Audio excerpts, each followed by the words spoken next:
Today's episode is brought to you by NPC News Online. This is Chris Bumstead. He is your 3-time Olympia champion in the men's classic physique division. He placed second in 2018, and after that he has never lost. 2019, first place. 2020, first place. And last year, the same thing. Can anybody take this man? Can anybody dethrone Chris Bumstead from his high horse? Well, placing second in the last couple of years at the Olympia is this man. This is Terrence Ruffin. He, like I said, placed second 2020 and 2021. Just last year, he's chasing Chris Bumstead. Not only that, but he is your 2-time Arnold Classic champion, fresh off a victory at the 2022 Arnold Classic. So if anybody can take out Chris Bumstead, I think it would be Terrence Ruffin. So let us now take a look at their 2 latest versions, the Olympia for Chris Bumstead and the Arnold Classics for Terrence Ruffin. And like I said, let's take a look at if Terrence Ruffin can not only defeat Chris Bumstead, but if he can't, what does he need to do to defeat this much taller man? And this is just them hitting a nice classical pose, which is very good for both gentlemen, but not really being used as a judging utensil. My, both guys look tremendous, I have to say. Let's have a look at the front double. Keeping in mind the whole time, this is a picture comparison, and when it comes to the men's classic physique division, really your transitions, your ability to hold the poses, all those things of that nature, the judges are going to take that into account. Now, having said that, both guys are tremendous in that aspect, and they both are fantastic as far as these picture comparisons are concerned. I honestly think Terrence Ruffin, he would be able to take Bumstead in the front double. He's matching him in the vacuum pose. He has a tremendous V-taper as well. Bumstead's is huge. Terrence is very sleek, svelte. And I know he's a lot smaller, but compared to the rest of the physique, I think Terrence might have a bigger set of wheels. But at the end of the day, guys, Chris Bumstead is peeled. So peeled. Just tremendously ripped to the diced. Definitely ripped to the diced. That's a new one. Not very good, but I'll use it. But like I said, guys, if Terrence Ruffin if he can dry out to the standards of Chris Bumstead, I mean, the lighting's different, keep that in mind.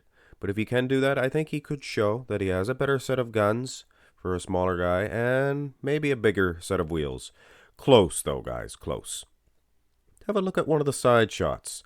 Now, the side chest, Chris is so gosh darn good. Very good. And like I said, both of them, as far as their posing, the way they move, the transitions, Bumstead is a master.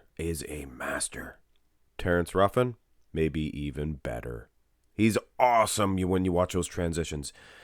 But I guess the period, the end of the day, the point is, Chris Bumstead, he bows out his chest more. He holds the pose differently. Terrence has the thick pec, you may take note. Very thick in that pec. But Bumstead, I think he's going to reign supreme. It's going to be very difficult. I mean, it's going to be hard for Terrence Ruffin to overthrow this big king. But that's just a couple of the front shots, guys. Let's have a look at the back, because this is where Terrence can show that he is more conditioned. And as far as the Christmas tree itself, well, might be a bad timing for Chris Bumstead. I don't think so, though. I think it's a good shot. He's huge. He's much bigger, obviously. But I mean, the judges are going to get over that. They're going to know and realize that. But Terrence, he is, like I said about Chris is peeled. He is peeled. So peeled. Is Ruffin. Let's have a look at the rear double bicep. Man, old Bumstead, if you were considering the Christmas tree pose a loss, I think he's getting it back. And considering it's a It's a mandatory shot, and the tree not to be. I guess he's getting more than one back. Look at the size of Bumstead. He has really worked on this shot. How he bows those lats out.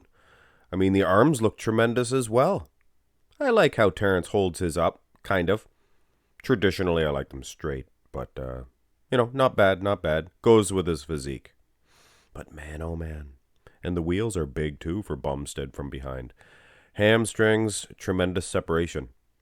But realistically, guys, like in the Christmas tree, take a really close look at the conditioning of the two. The glutes, hamstrings, the back itself. If Terrence Ruffin is able to shred himself up from the front and dominate that way, he can dominate all over the place as far as conditioning is concerned. And it is possible, guys. Anyway, to make this more interesting, let us have a look at these two dudes in the finals. And for whatever reason, Terrence Ruffin he lacks that shine, I think, that you might get from a little coat of oil, perhaps. But it seems that he is quite dry as far as that's concerned.